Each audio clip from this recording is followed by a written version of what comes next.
what HSCT is? Well, HSCT is a form to conduct immunosuppression. The multiple sclerosis patients do have dysregulation in the immune system, and they benefit from immunosuppression. This happens also in some other autoimmune conditions. So what you do is that you shut down the immune system by employing high doses of cyclophosphamide, and then you rescue the endogenous function of the bone marrow by giving bone marrow cells back.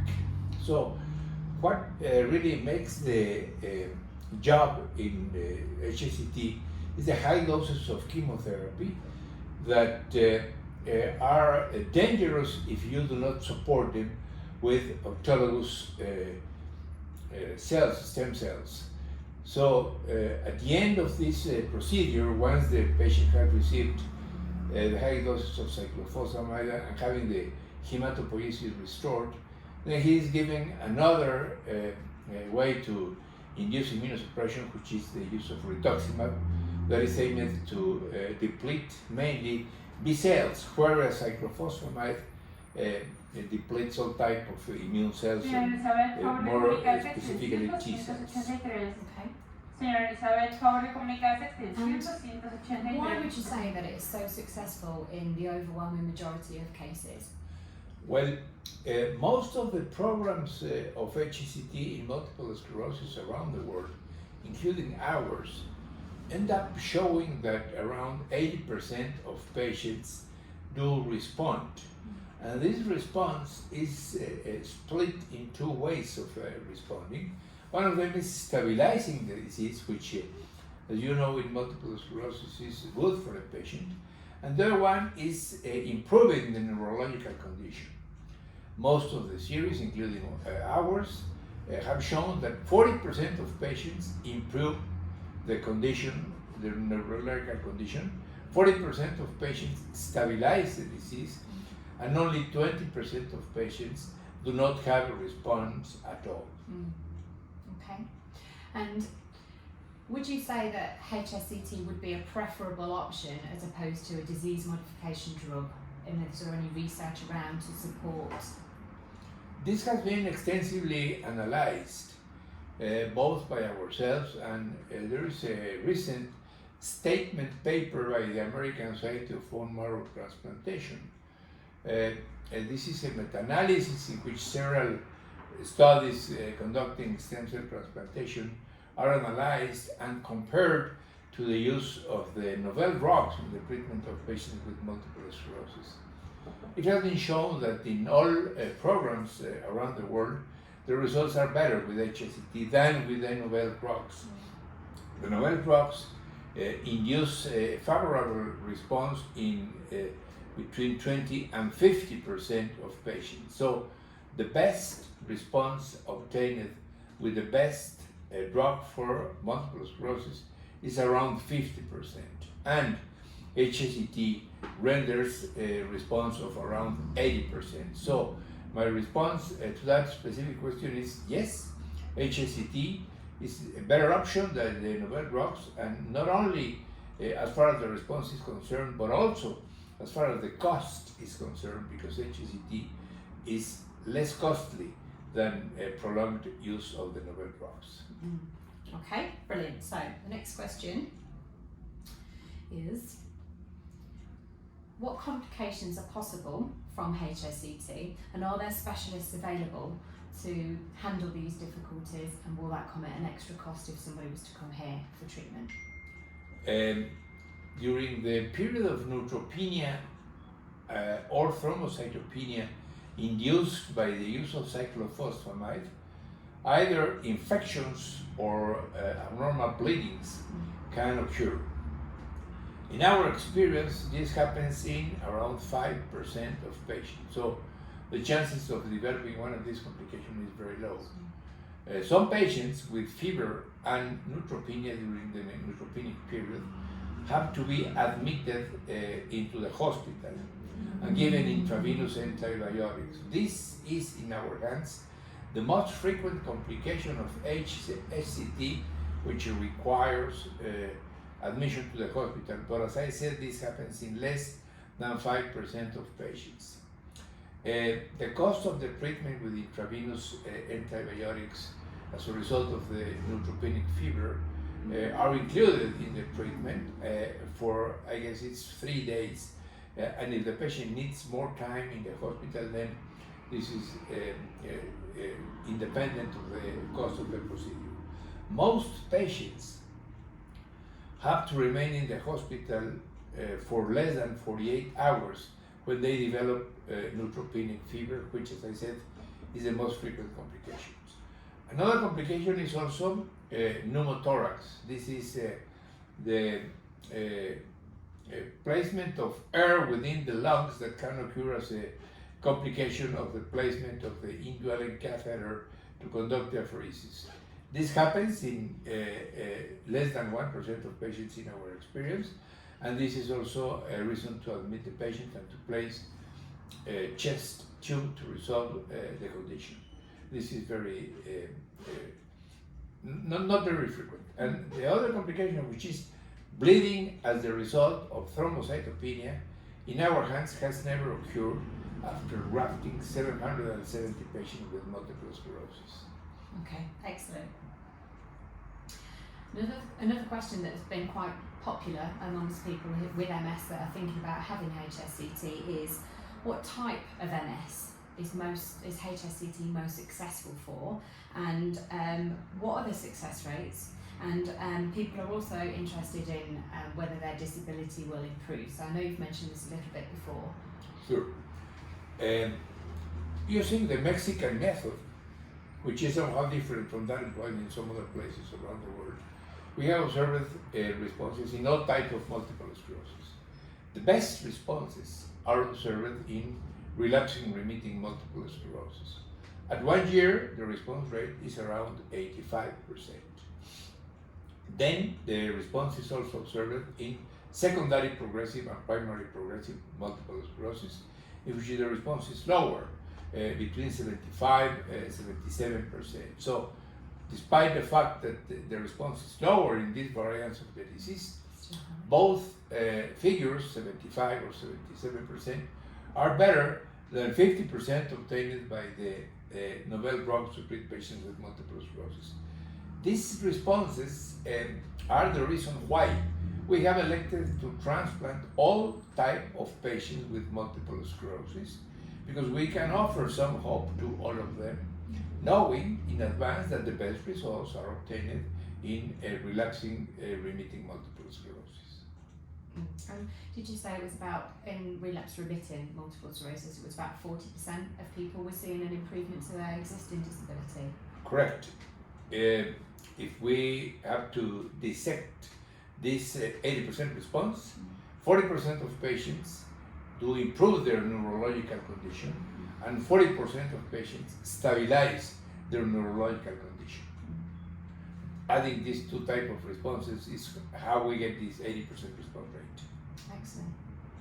Okay, were there any other questions that we want to put in? I don't think so. I think what you've said so far is fantastic.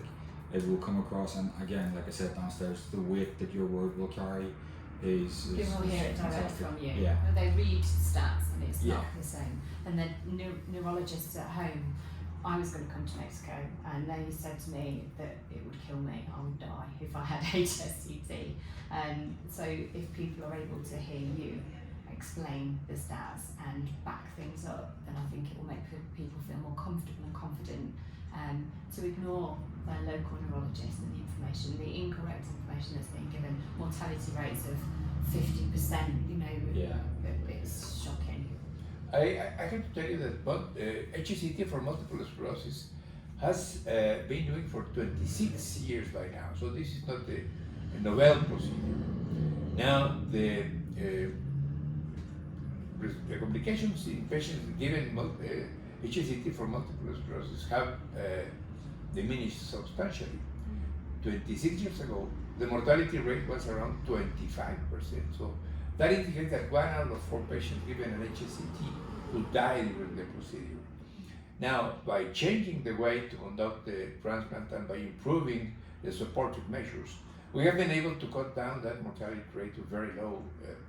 In our hands, after grafting 770 patients with multiple sclerosis, we have had only 2 fatalities. So our rate of complications and bad complications that can lead to death is substantially low. And this is what is being observed in very many transplant programs all around the world. It is possible that our program is by now the one endowed with the lowest mortality rate. But that's the way everybody is doing it now. So it's safe proceeding by now, not as it was 25 years ago. Absolutely. So is that how long you've been, how did you start the whole Clinica Ruiz and the MS HSCT? How did it come around? Well, this clinic was founded by my grandfather in 1920. He was a general practitioner who trained in France and then came back to treat patients here in Puebla. Then my father took over and he grow the laboratory area, and then my brother and myself came in around 1983 to work here in the Clinica Ruiz. And I spent some time at the Mayo Clinic and I learned how to conduct bone marrow transplantation in that place. And when I came back, I was totally convinced that I was not going to be able to transplant patients the way they do it at Mayo. So I started to figure out how we could start a bone marrow transplantation program. And in 1993, we made our first autologous stem cell transplantation. We started making transplants for patients with hematological malignancies. And then we jumped into the autoimmune conditions. I did the first patient with multiple sclerosis about 5 years ago. But now that the program is running more widely as far as the number of patients is concerned, we have gained interesting expertise. And I'm proud to tell you that by May 5 this year, we made the bone marrow transplant number 1,000. So that's a figure. I went yesterday to a meeting of bone marrow transplanters in Mexico, and there are only 3 centers in the country that have done more than 1,000 stem cell transplants. And it's interesting also to tell you that the facility that has conducted the largest number of transplants for patients with the HSCT is our facility here. So we have gained expertise, and as I said, we are interested not only in treating patients but also in publishing our experience. We have made several publications, and we have registered our method in the clinicaltrials.gov website of the United States, so that anybody can reproduce our method and try it in any other part of the world. There is no trick, it is there, and the results are available also in the literature. That's incredible. You've made a huge difference to so many people's lives. So I think you do a brilliant job. We're just completely blown away by what we've seen here over the last few days. Absolutely. It is incredible. You have an amazing offer to people, and from our point of view, we hear patients with worries about some of the other things that we're going to mention to Manuel, and we're hoping that we can dispel a lot of those things that people are concerned about, because it's not the case. It's not true. What we've seen is so far away from some people's worries. One of the smallest worries, but it's one of the most prevalent ones that most people have, is actually almost laughable now since we've been here. It's the language barrier. People think because they're coming to Mexico they don't speak Spanish, will they be able to talk to people? A lot of your staff speak better English than the people in England who were born there, and that's genuinely true. Yeah. It was quite funny. I don't think I had one English nurse when I was in hospital, and there was a language barrier there. And if I had been London. here, I would have been able to have communicated a lot freer. Let me tell you something. One of the first patients from abroad that I transplanted with multiple sclerosis came from Australia. and she did nicely during the procedure, but while he was having the apheresis to collect the stem cells, she was robbed. She had hired a small apartment in the downtown area of the city, and then they took her passport and her visa and her money, and so it was very bad. I mean, the transplant was okay, but she had to go in the middle of the transplant to the embassy, the Australian embassy in Mexico City, to have his passport redone and so on. So when I told this to my sons, they said, well, we should design a method in which the patient coming from abroad is very safe and also is treated in a proper way using their own language. So that particular case was a trigger to change totally the way to bring the patient, to keep them in a special facility as the court that you have seen, and to have all the people involved in the treatment of these patients speaking English, so to make their life easy. We know that going through this procedure is a complicated part of the life, but if you try to do it less aggressive for the patient, then the results probably are better. Yeah. And I think one thing we've noticed, isn't it, how much you've learned and grown as a centre. Just going to say that everything that could be seen as a potential barrier to being successful in this has been adapted and used and learned from, and something's been put in place. So that instance that you've just mentioned, it brought about a lot more English speaking members of staff. We're going to speak with Vicente about his experience as well, because we know that out of his experience the core building itself kind of was born, and the idea for that. It's just phenomenal how much not only are you developing the science, but you're also developing the holistic approach to it and treating your patients not just as statistics and patients, but as people who want to get better.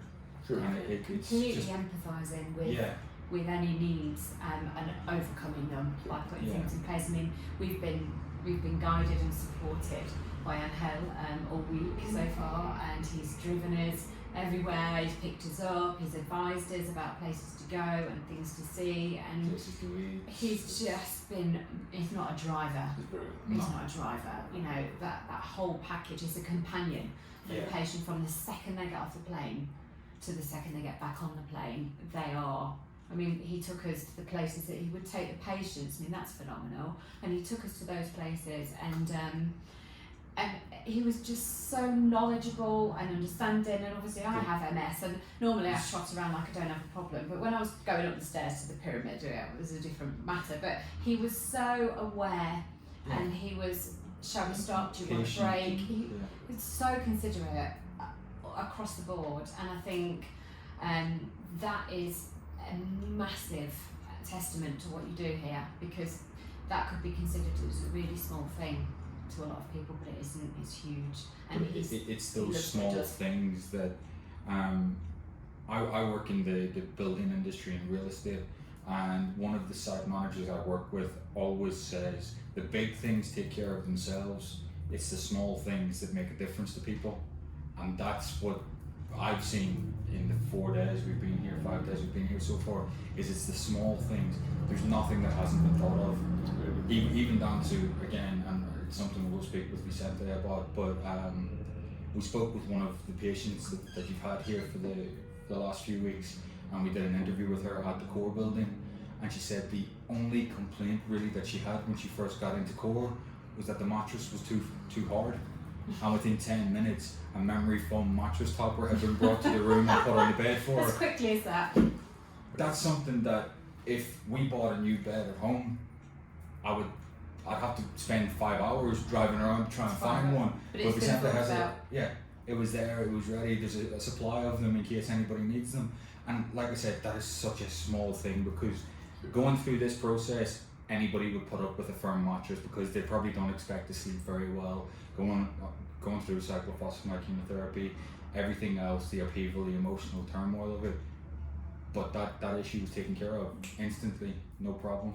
And it's just... And you know, it's really little things like this patient told us that she's shown us the phone which is amazing that Yeah. you do. She showed us the phone and she said, and these are the photos, they send us photos of the menu board every day. Yeah. Mm. So if the It's patients great. don't feel well enough to go down to the restaurant, they still get the menu Correct. sent to them, All and it of can be those brought things. as room Correct. service. Room service. It's just The whole thing. it's a better service than a lot of 5-star hotels. It is. Well, And that's- the idea is to make the patient comfortable because we recognize that they are not going through a nice procedure. I mean, Mhm. having chemo and nausea and vomiting is not a nice experience. No. So if you can minimize these side effects and minimize what worries the patient, then we have seen that the results are better even in patients that keep a positive attitude towards the procedure and so Yeah. on. So the idea is to help the patients to keep that attitude against Yeah.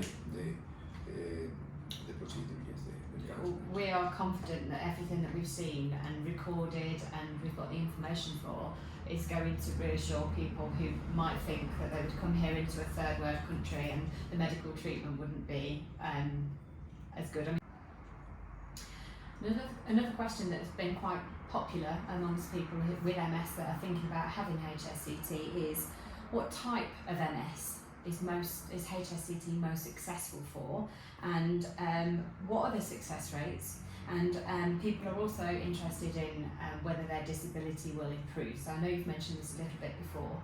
Sure. Using the Mexican method, which is somehow different from that employed in some other places around the world, we have observed responses in all types of multiple sclerosis. The best responses are observed in relapsing remitting multiple sclerosis. At 1 year, the response rate is around 85%. Then the response is also observed in secondary progressive and primary progressive multiple sclerosis, in which the response is lower, between 75 and 77%. So, despite the fact that the response is lower in these variants of the disease, both figures, 75 or 77%, are better than 50% obtained by the novel drugs to treat patients with multiple sclerosis.